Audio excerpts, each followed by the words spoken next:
Hello and welcome to another Parish Online Insights session. My name's Chris Muse and today we're going to be covering our free gov.uk email service for local council clerks.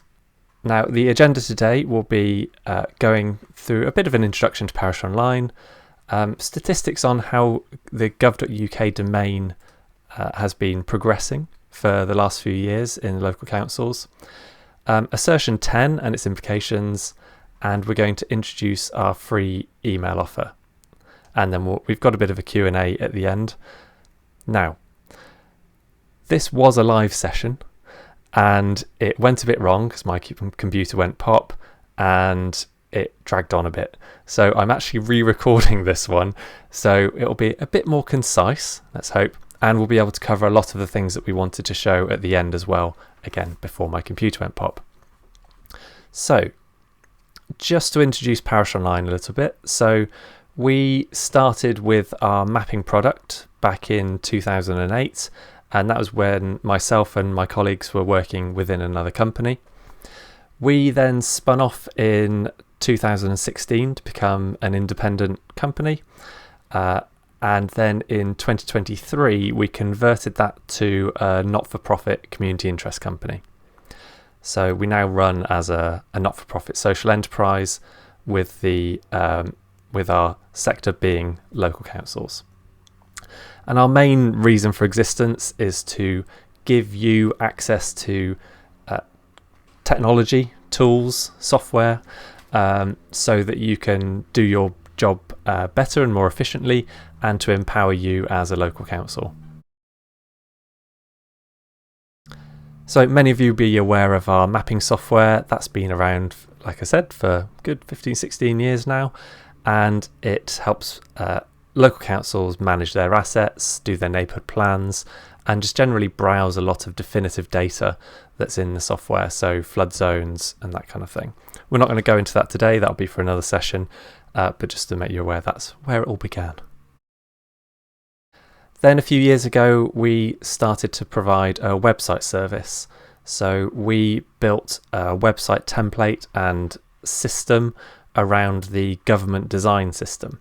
And that is an inherently accessible and responsive template. And so we use that, and we've designed it so that it's fit for purpose for local councils, making it easy for you to add minutes and agendas and all that kind of stuff. We then got our email service, so we provide a gov.uk email service for the whole council, and that gives the clerk and all the councillors access to a gov.uk email address, all the security and policy and things that go around that. And that email service is actually a free add-on to our website service. So if you take our website service, you get our full email package. What we're going to be talking about today is a variation of this service. So it's a deal just for the clerk to get the gov.uk domain and get a clerk email address. And it's a stepping stone essentially, but we'll come on to that later. And then we've got one of our newer services, and that's our Cloud Office service. So this is a bolt-on to the email package, and it gives you cloud storage, so you can store your documents in the cloud, and that makes them more resilient. And we've got online document editing in there as well as password managers and various other bits and bobs. So that is an alternative to, say, like a Microsoft 365 subscription, and it's been really popular recently. So we won't cover that today. We do have another insight session where we have covered that, but we're going to focus on the email today. Before we go down to our actual products, I just want to talk about the gov.uk domain transition for local councils so far. And for this, I'm actually going to steal some of the slides from the Government Digital Service.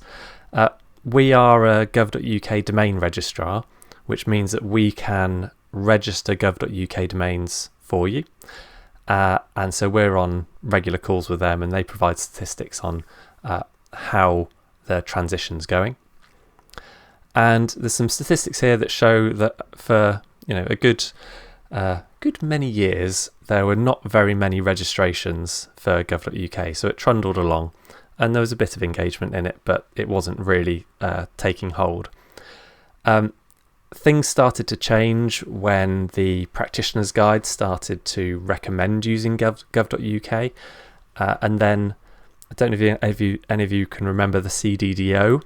That was a department that looked after gov.uk. They are now called GDS, and they offered £100 off to incentivise local councils to switch to gov.uk. So we were part of that scheme, and anyone taking our website or email services could claim that £100 off. That was really popular. They used up all £1,000 and so you can see a spike in 2024 where those 1,000 were taken up. That money ran out in January 2025 this year, and the momentum carried on. So there's still momentum and there's still incentives, but not through the government. So we have our own Parish Online gov.uk switching fund, which is what we called basically the continuation of that scheme.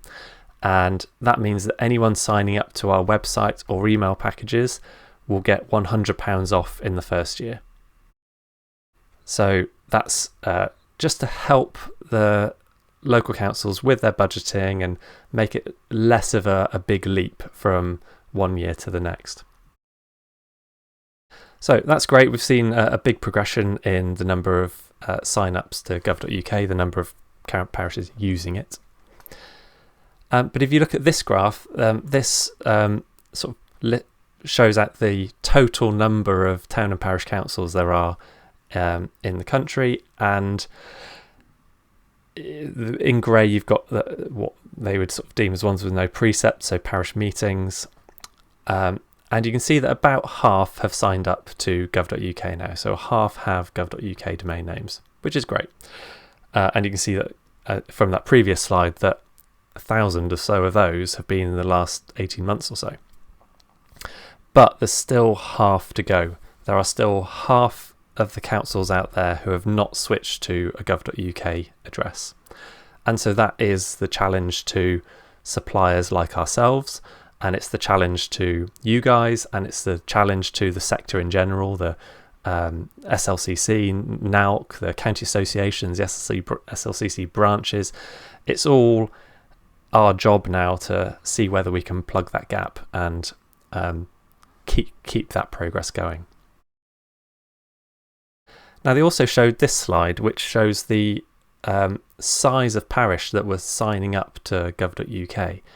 And it shows that there's this big swing between the larger parishes, so more than 60,000 in their precept, down to the ones that pull very small precepts. And that kind of shows to me that it's the councils with more staff and more budget, perhaps more technical capabilities, that are going for this, that are deciding to switch their IT over to a gov.uk domain. And it's these smaller ones that are lagging behind. And so you could infer from this that the reason for that is technical capability, perhaps, which is understandable with a small parish, and it's also budget. So services from ourselves and other suppliers cost money. That's typically a new cost to the council, one that you might not have had before, and so it's an easy decision just to kick it down the road, or it's a case where we go, well, let's look at it, let's consider it, let's see what there is, and let's maybe take any incentives that there are.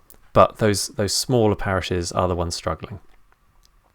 That's the kernel of thought that we had behind offering this free email service for the clerks. Now, again, before we come on to that, let's talk about Assertion 10. A lot of you will have heard of that recently. That's cropped up. It's in the new practitioner's guide, and it is all around digital and data compliance. Now, there are a few sections to this. I'll quickly scan through these. So email management, it says that you should be using an authority-owned domain. I'll come to what that means in a bit. It says that you must meet the legal requirements for a website. So that's making sure that your finance, your meetings are all on your website and visible to the public. And that your site must meet the accessibility regulations. So WCAG 2.2AA, rolls off the tongue, came into effect in October 2024. And so that was just a standard for how accessible your website is in terms of how it can be viewed by people with visual impairments and things like that. The next one is FOI and data and transparency code. So you need to follow those acts and publish information about them on your website. There is a GDPR and data protection one, which is again the same. You need to be following those regulations. And it states that you as a parish council, town, parish, community council, are data controllers and data processors of information. So you are both, and that links to the GDPR element.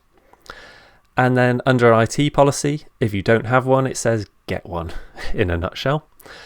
So those are the main areas of what Assertion 10 is all about. And so it's turning the screw on parish councils to become more digitally and data compliant and using a lot of the processes that larger councils would use as well.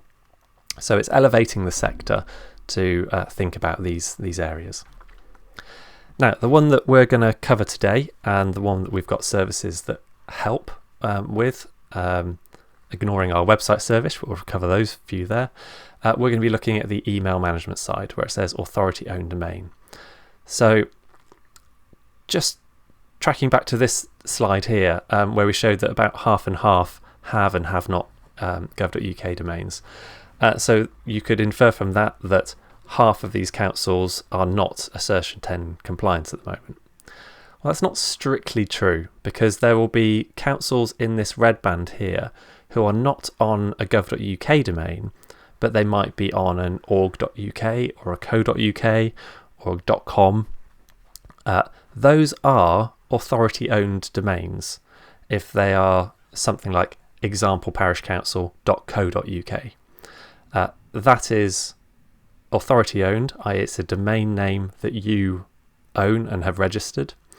And if you've got an email address on that, so something like clerk@exampleparishcouncil.co.uk, that is compliant.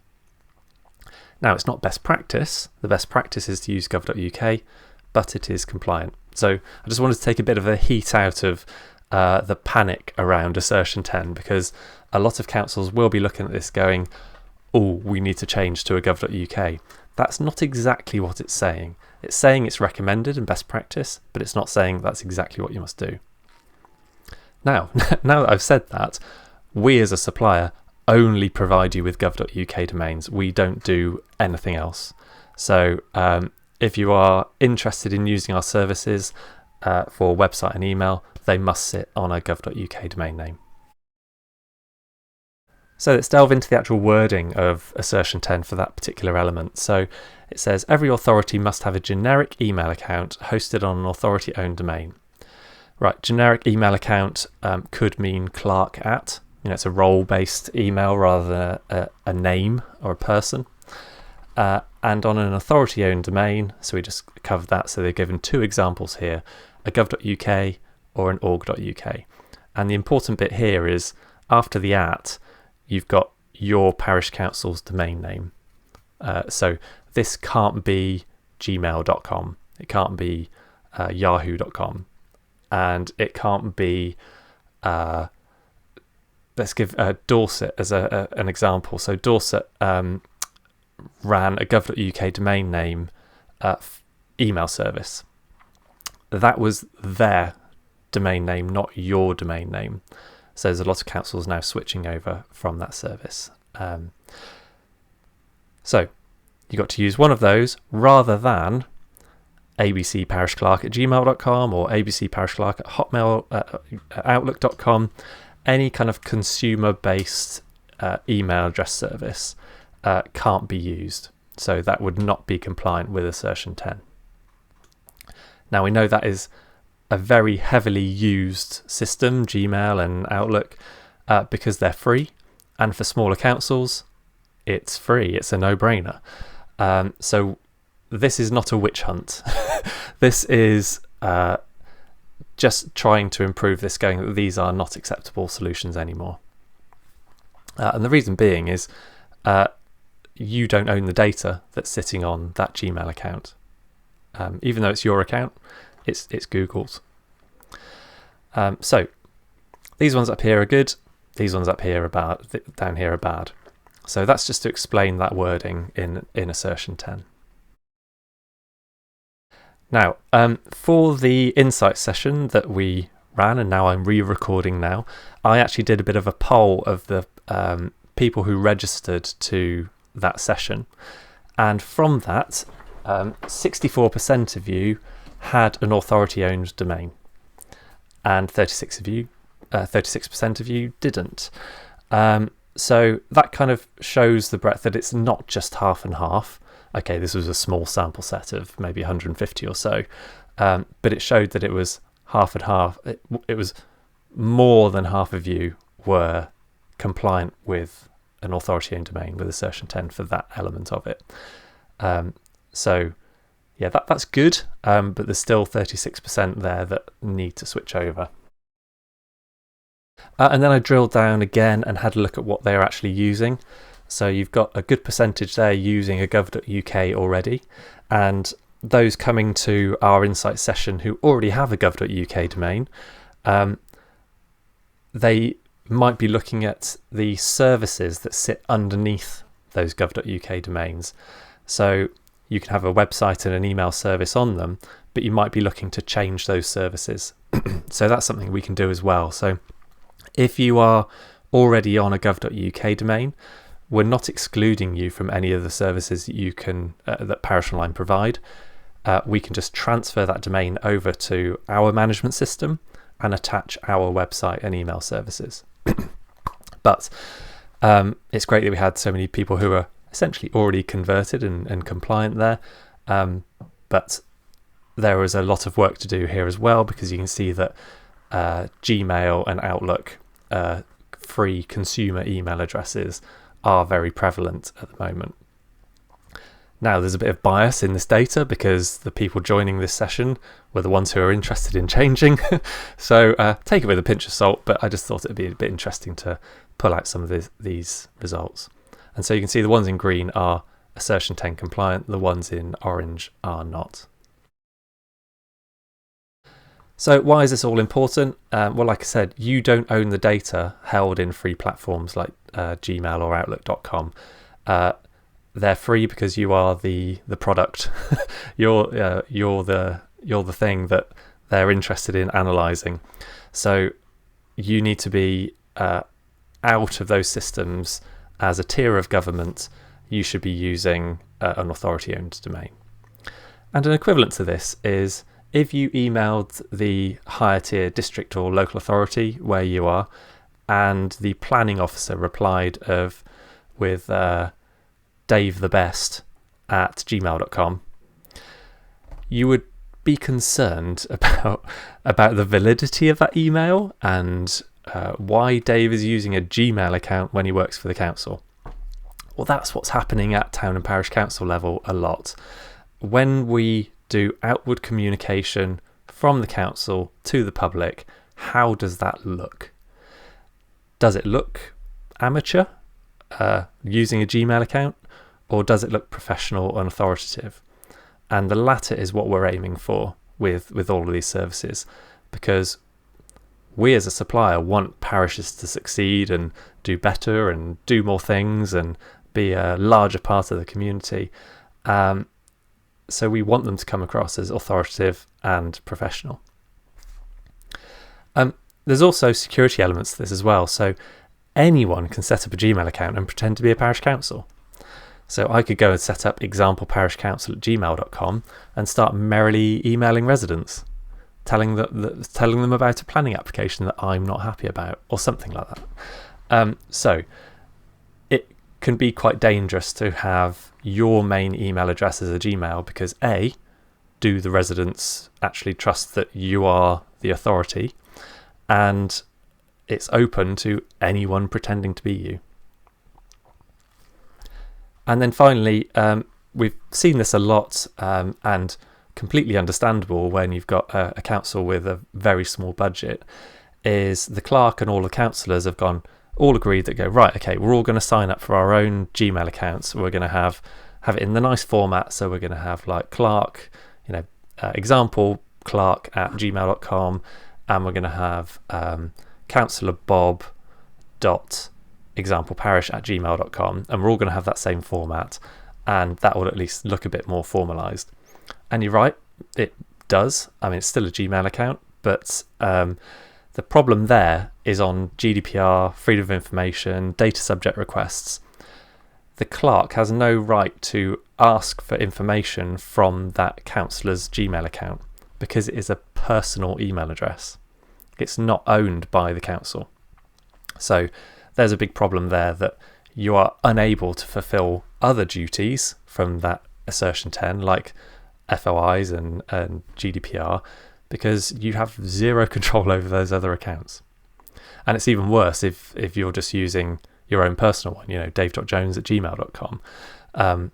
That's probably mixed up with all your own personal stuff as well. So if anyone wanted to FOI a councillor, they'd have to give up their own personal Gmail account and all the fun things that are in there. And no one wants that. So there's a lot of good reasons to do this. And when discussing this within your council, this should be treated as a carrot rather than a stick. These are things that we can do to protect the councillor, to make the council look more authoritative, and generally elevate the sector in general. So there's a lot of carrot. There's a bit of stick. You can use a bit of stick if you want to, but this is all about protecting you as individuals. So finally got to it. So the offer that we are providing is, we looked at all of these issues, the smaller councils not having the budget and the technical capability to utilise these services, and the fact that there's still a long way to go for the sector to get itself Assertion 10 compliant. What can we do? We're a community interest company. We cannot make a profit. We can make a bit, well, that's not true. We can make a bit of a profit, but we have to reinvest our reserves, any slush that we have, into the sector. So we've decided to reserve that money and use it to fund the gov.uk domain registration and setting up a mailbox for the clerk. We will do that for free. We have put a 5-year horizon on that, so if we decide we need to change our mind or we can't afford it, then we'll give you 5 years notice. And this is to help you with that first point of Assertion 10. You will be on an authority-owned domain, and you will have a generic email address, which is the clerk at one, which, to be honest, for a small council, is the one doing the majority of the communication with residents back and forward. Now, just to say, best practice is to have clerk and all councillors and staff on a gov.uk email address. So treat this as a stepping stone. This should be something that you see as not the solution, but as the first step into understanding how an authority email address works, and how easy it is in reality, and make the councillors jealous that they should have one as well. So that is what we're offering. I'll show you how to sign up to that later, and I'm going to do a demo of what the process actually is and how it all looks and feels, just to give you a bit of confidence that it isn't big and scary, it's actually quite simple. Now, like I said, once you've got that free email service, there is a upgrade path. So if you decide that actually you do want the counsellors to take it up as well, 90% of it is all set up already once we've done that. So that's a very easy process for us to add those extra counsellors on. And like I said, you don't need to touch your website, but if you are interested in looking at changing your website, then you can bring everything under one roof, under our system, and we'd be happy to provide a website service for you as well. And that is all one package, and it's easy for us to make that upgrade as well. So I'm now going to do this, I was going to say live demo, but it's not so live because I'm now recording this instead of doing it live in front of 200 people. So the pressure's off a little bit, but I'd like to show you what the process is for once you've signed up to our free email service, what you get. Okay, so the first thing you'll get is, once you've placed the order, you'll get an email confirmation from myself or Wendy or Andy or one of the team saying, thanks, we'll get your domain registered and we'll get back to you when it's ready. And then when it's ready, you'll get an email that looks a bit like this. And it will give you a link to go to, which I should warn you that it does say it takes around 24 hours to kick in. It does take that long. So if that link doesn't work, it goes to like a error message. Just use this other one, which is parish-online.co.uk/email-login. You have to type that out, just click it. And then you'll get your the email address. Now mine is demo@, but yours would be like Clark@.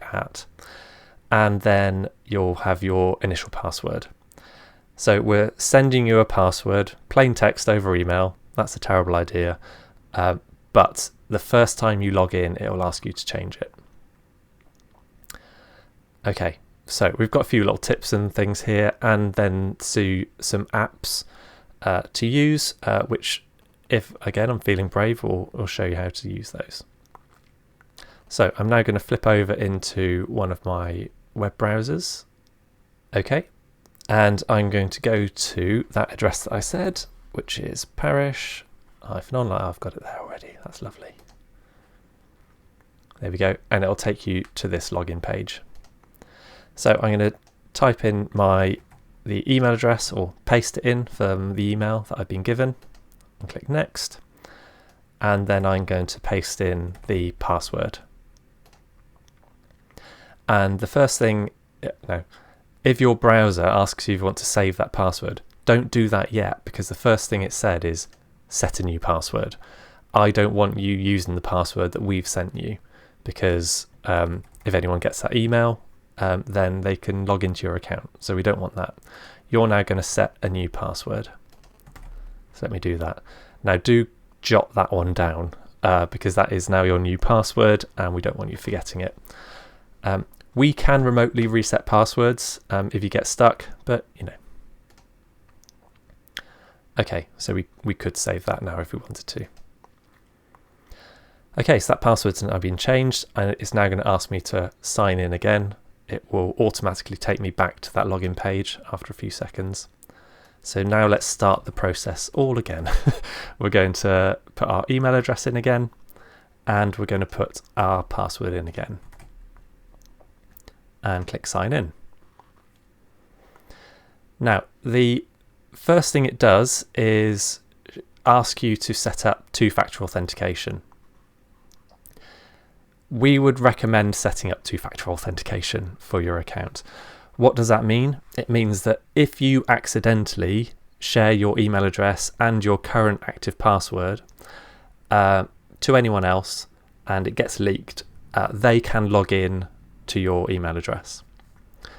But if you have two-factor authentication, then they could use your email address and password to sign in, but it will then ask them either to put in a code or to scan a QR code like the one on the screen to prove that they are you, and they're not, so they can't do that. So it's a really good way to secure that account. And this is becoming a very common thing now. You see this with online banking and many other login systems where you get a two-factor code, it sends you a text message or something like that, and you have to put that code in to prove you're you. So do this. I'm not going to do it just yet. I'm going to come back and look at this. But the first thing I want you to do is get into the software. So let's go remind me in 2 weeks. And then what it'll do is it'll load up your email accounts. Okay, here we are. And it gives you a little bit of an introduction to the account. It says, welcome to Zoho Mail. Now, Zoho is the technology software that we're using behind the scenes to run our email system. By our own admission, we are not the best people in the world to be running an email server with all the security and changes that go with it, but Zoho as a company are, so we've got a really good partnership with them where we can lean on their technology stack but provide a service to you. So where you see Zoho, don't worry about that. That is just the technology that we're using for your email system. And if you have any questions about your email system, email us. Don't email Zoho, because they will provide generic support back, whereas we can provide specific actionable support. So yeah, we're going to use their technology for this, but it's going to be a system that we're providing for you. So we can mostly skip through all of these. We can add a signature in later. There's actually a system where you can have an organization-wide signature. So if you had the clerk and all councillors on, all of you will have consistent signatures, which is a nice way to go. And you can choose a colour scheme as well. Let's go for a nice colour scheme. And there we go. And now we are logged in. So we've got our incoming email in our inbox. And you can see the usual things where you've got your drafts, your sent items, your spam. You've got some rule-based folders in here. So if the system detects that it's a newsletter, it would put it into there, or any notifications. So do keep an eye on all the folders you've got here, because that will just help you pick out on things. On the left-hand panel as well here, we've got, this is not just an email system. Sorry, this isn't a Marks and Spencer's advert. This also has a calendar. So if, again, all of you are using this, you could have shared calendars and see each other's calendars, etc., etc. Use this as your work calendar. It's got a to-do list. I use this on a daily basis now. It's really good. Again, I won't get bogged down in this, but it has a Kanban board, if any of you heard of Kanban, where it can, if you take an email and you want to apply a task to it, you can set a task and then it will come into your open thing.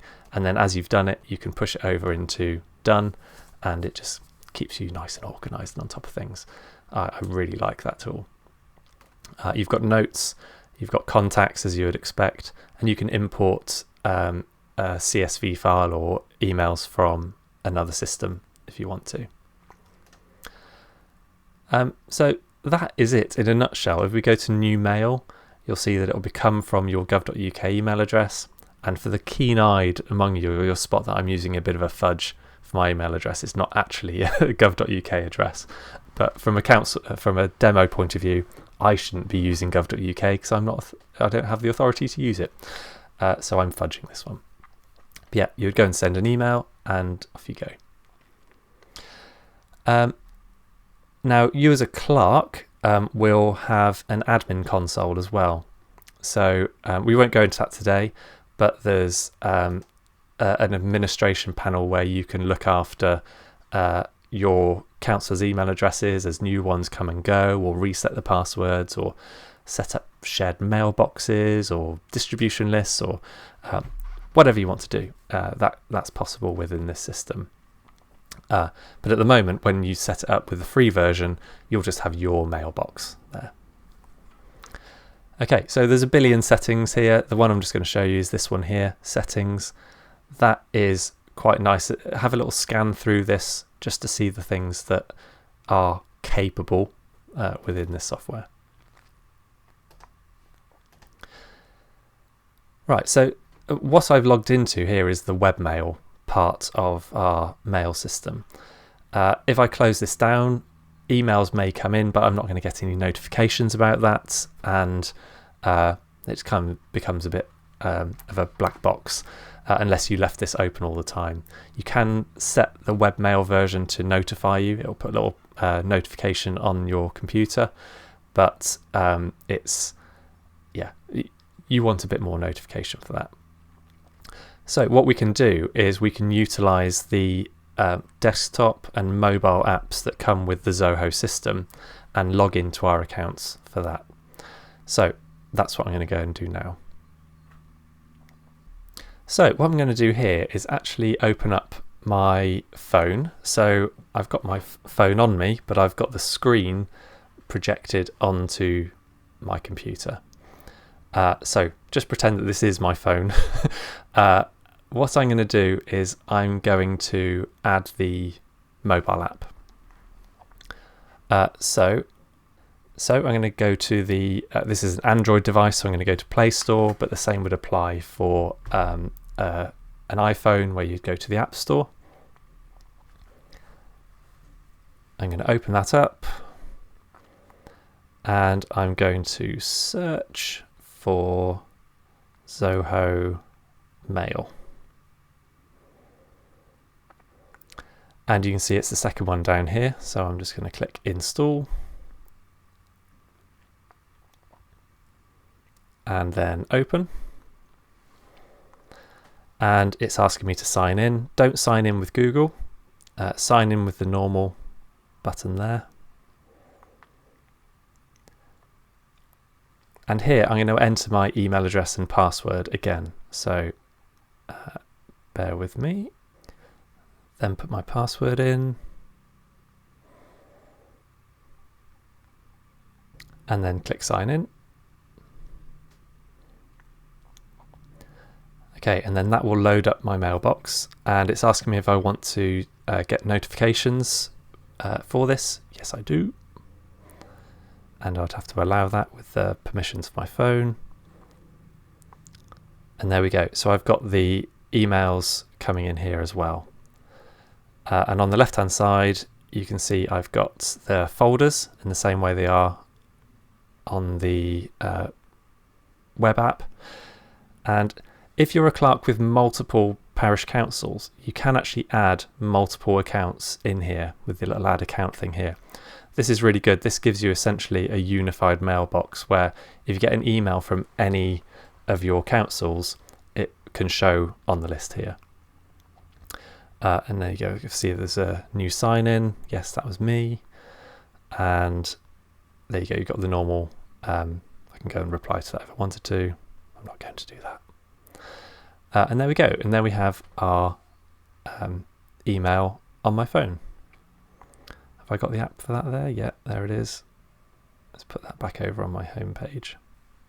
And there we go. So that is now your, it says Zoho Mail, but it's actually your parishonline.gov.uk email address.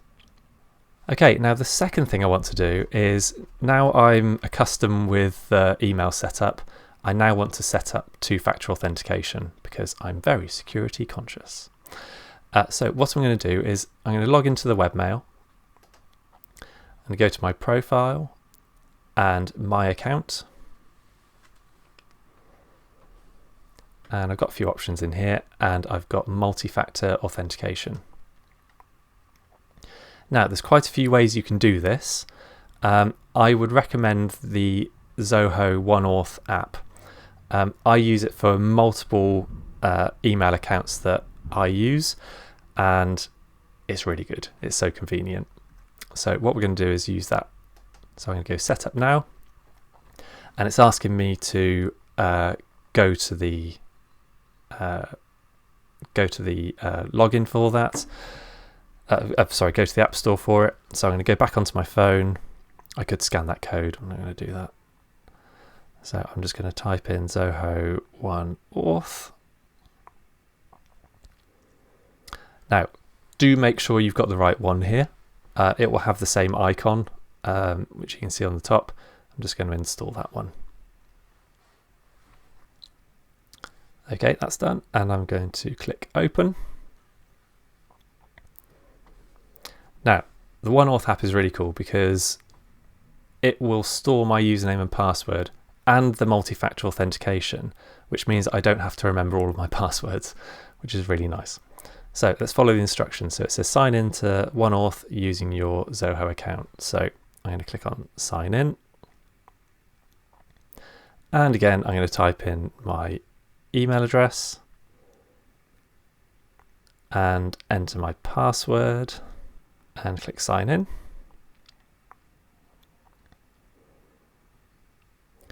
Okay, and then I'm going to click go passwordless. I'm just going to authorize that on my phone. It's asking me to do my fingerprint. And then I'm just going to click enable MFA. Do I want to allow the phone to set the OneAuth app to send me notifications? Yes, I do. So it recommends to set up a recovery setup. That is worth doing. So let's go through that process now. And it's asking me to enter a passphrase. This is a bit like a password, I suppose, but don't use the same password. This is just something going to be memorable for you. So I'm going to type something in now. Now I'm going to physically jot that down somewhere, or I'm going to put it into a password manager, and that means I've got that backed up. So I'm going to go set that passphrase. Okay, and there we go. So let's log out of webmail here. So I'm now logged out and a new day has arrived and I want to sign into my email account again. Now I'm not going to start typing my email address here. I'm going to say try the smart sign in. I'm just going to click that button. And what it does is it comes up with a QR code. Now if you look over on my phone, I'm going to click the scan QR code.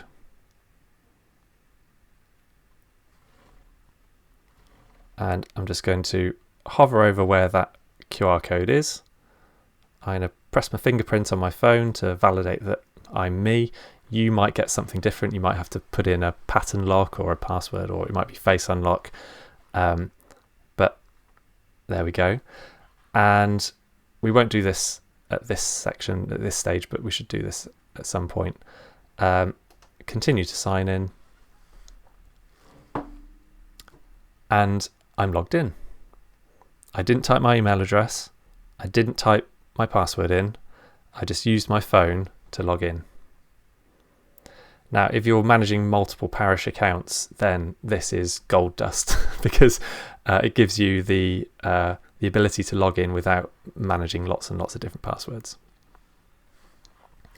Okay, let me just log out again. I'm just going to go through that process one more time.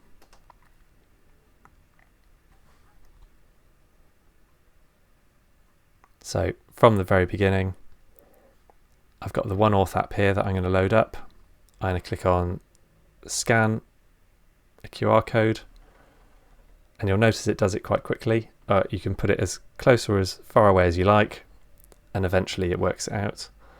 And then the phone goes, yep, good, it's gone all green, and you're logged into the webmail.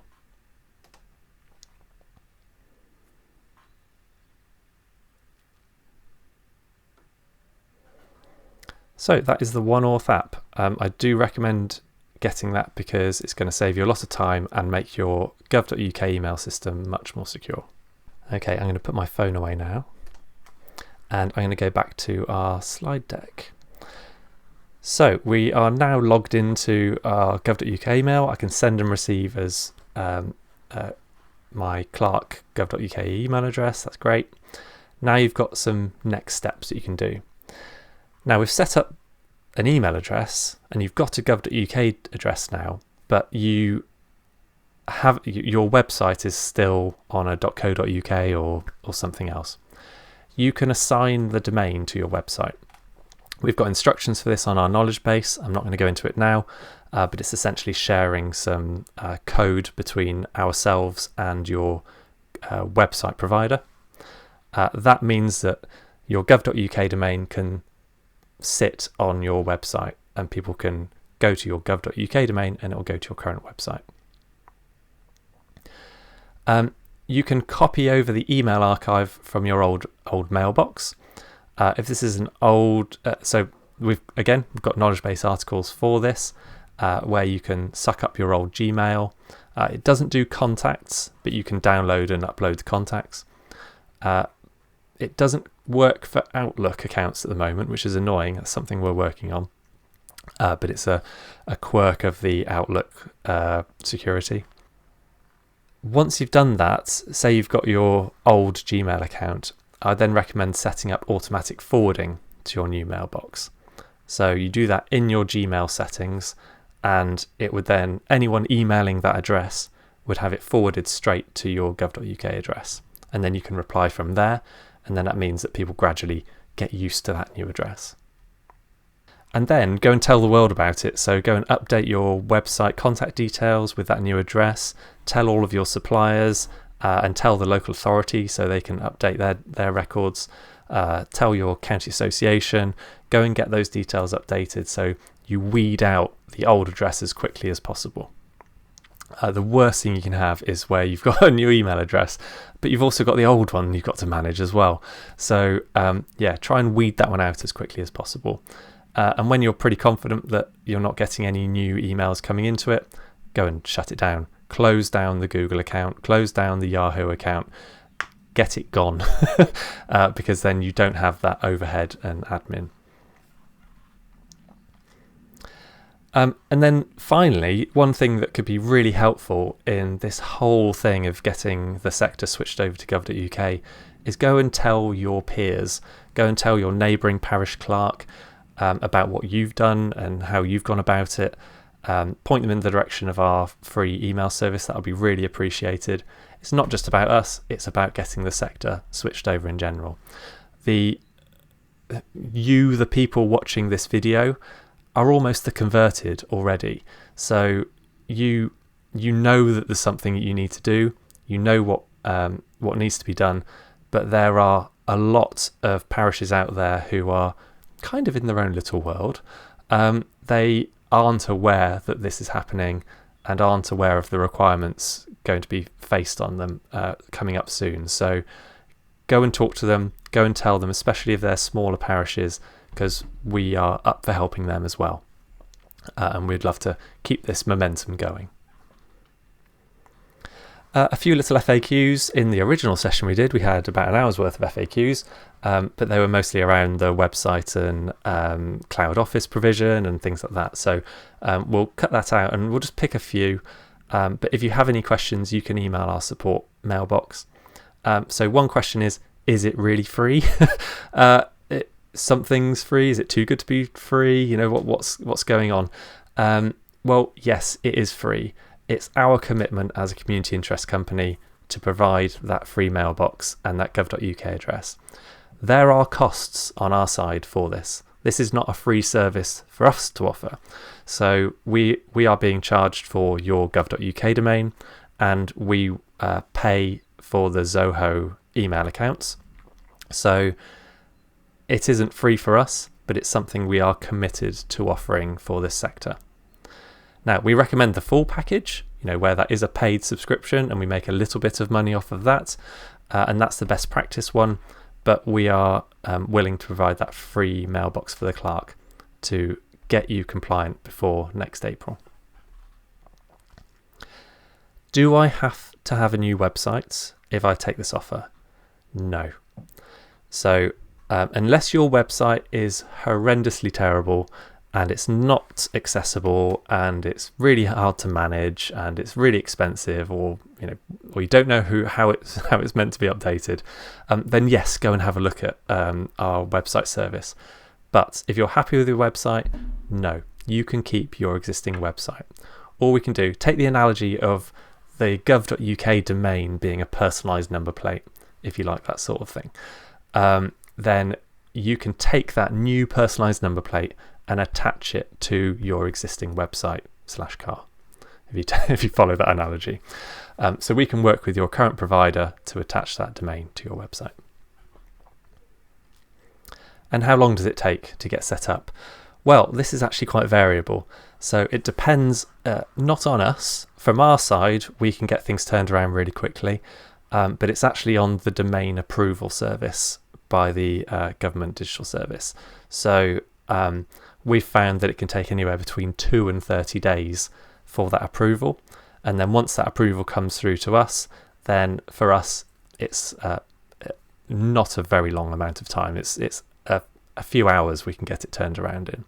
So yeah, we found that most have turned around within a week. So pretty good turnaround, and it means that you don't sort of sign up for it and then forget about it. It comes around pretty quickly. And then when you get it, do act on it, please, because we are paying for it for you. So please use it. That would be the thing that you can offer to us, is go and use it in anger as your main new email address. Okay, how do you actually get started?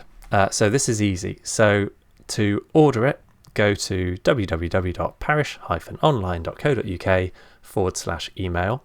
That takes you to our page that explains our email service. Go down to the bottom and there is a web form. In fact, let's show you. So here we are on the Parish Online website, and we are on the email service, which is under our services. And if I scroll down, then you'll see a bit about the email system and about our two packages, our full package and our core package, which is what we've been talking about today. And it tells you up front about any add-ons that you might want. So if you do want extra storage, you can pay for that storage. By default, you'll get 5 gigabytes. If you want even more than that, or you want our cloud office solution, then that's £42 a year. And if you want us to adopt your old domain, that's £25 a year. But all of those are optional, so you can take the package free, completely free, without taking any of these. But then we come down to the bottom, and then we've got the bit that says subscribe, and then we've got this start button here, which takes you through the sign up form. It makes it full screen, which makes it easier to fill in. But just go through those steps and it will guide you through the process of signing up to the email system. And then once you've done that, you'll get an email from us. We will confirm that registration, and then when we got it ready for you, we'll let you know. Okay, so that's what you need to go and do now. There are other services that we provide. So we've briefly touched on the website service, our mapping service, and our cloud office service. But thank you for listening to this video. Do go to our support page. From there, you can raise a support ticket, which is basically emailing us, or you can look at our knowledge base, or it's got our phone number on there if you need to call us. But thank you very much for your time, and we look forward to your registration and getting you onto gov.uk. Thank you very much.